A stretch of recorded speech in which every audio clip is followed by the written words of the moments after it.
ایک ماجرا ہوا ہے کسی بچے کے ساتھ اور وہ داستان دلوں کو چھونے والی ہے.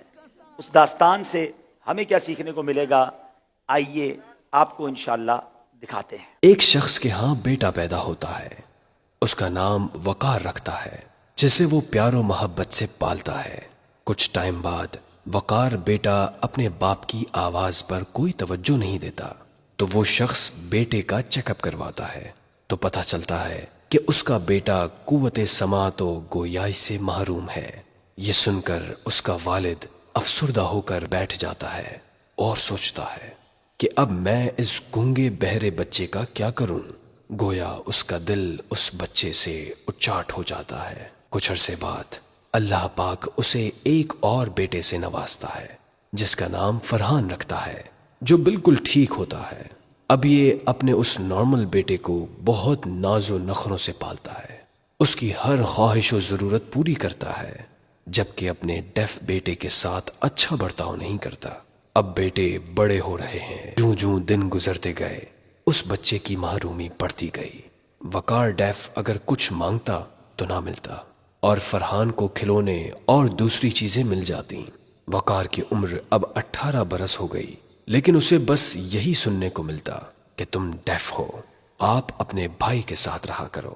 وقار احساس کمتری کا شکار ہو کر یہ اپنے بھائی سے اشاروں میں غصے میں بولتا ہے، کیا میں کسی کام کا نہیں ہوں؟ میں کچھ نہیں کر سکتا؟ ہر بات پر، ہر معاملے میں ابو آپ کو ہی مجھ پر ترجیح کیوں دیتے ہیں؟ اس کے والد وقار ڈیف بیٹے کو جھگڑتے ہوئے دیکھ کر گھر سے باہر نکل جانے کا اشارہ کرتے ہیں.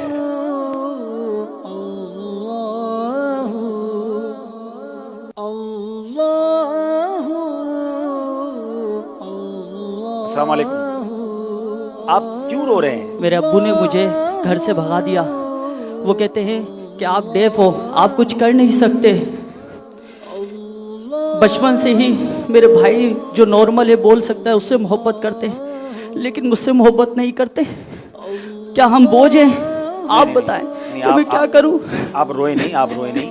میں انشاءاللہ سمجھاتا ہوں اور میں بات کرتا ہوں، آپ کا مسئلہ حل کرتا ہوں، پریشانی دور کرتا ہوں انشاءاللہ. فیضان بھائی جو ہیں آپ کو انشاءاللہ اپنے ساتھ لے جاتے ہیں، اور جو ہمارے اسلامی ان کے والد صاحب سے پہلے اجازت لے لیں اور ان کے والد صاحب سے اجازت لے کر ان کو دعوت اسلامی کے مدنی کاموں میں انوالو کریں، کسی شعبے میں بھی انشاءاللہ ان کی ترکیب بنائیں. وقار اب فیضان مدینہ میں اسپیشل پرسنز کے نماز کورس میں شریک ہو کر وضو، غسل، نماز و دیگر مسائل سیکھتا ہے. اب جب وقار اپنے گھر جاتا ہے تو اس کے والد دیکھ کر حیرت سے کہتے ہیں کہ کیا تم میرے وہی بیٹے ہو؟ جی ابو، آپ نے مجھے گھر سے نکل جانے کا کہا تو میں باہر کہیں بیٹھ کر رونے لگا. وہاں سے دعوت اسلامی کے مبلغ کا گزر ہوا. ان کی انفرادی کوشش اور شفقت سے میں آج معاشرے کا کارآمد فرد بننے میں کامیاب ہو گیا اور دعوت اسلامی میں بطور اجیر کام بھی کر رہا ہوں. وقار کو محبت سے گلے لگا لیتے ہیں اور اس سے کہتے ہیں، مجھے معاف کر دو، مجھے معاف کر دو، اور مجھے بھی ان دعوت اسلامی کے مبلغ سے ملاقات کرواؤ. السلام علیکم ورحمۃ اللہ وبرکاتہ. السلام علیکم. کیسے آپ ٹھیک ہیں؟ الحمدللہ. ماشاءاللہ. کیا کہیں گے آپ کے بیٹے کو دیکھنے کے بعد؟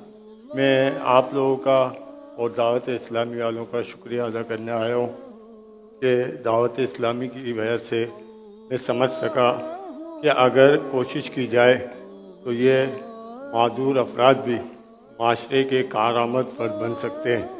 دعوت اسلامی کا شکریہ ادا کرتا ہوں کہ میرے بیٹے کو آپ لوگوں نے ایسا بنا دیا. ماشاءاللہ. شکریہ دعوت اسلامی کا. بہت شکریہ. الحمدللہ. یہ ہے آپ کی دعوت اسلامی جو ان معذور افراد پر کس طرح کام کر رہی ہے.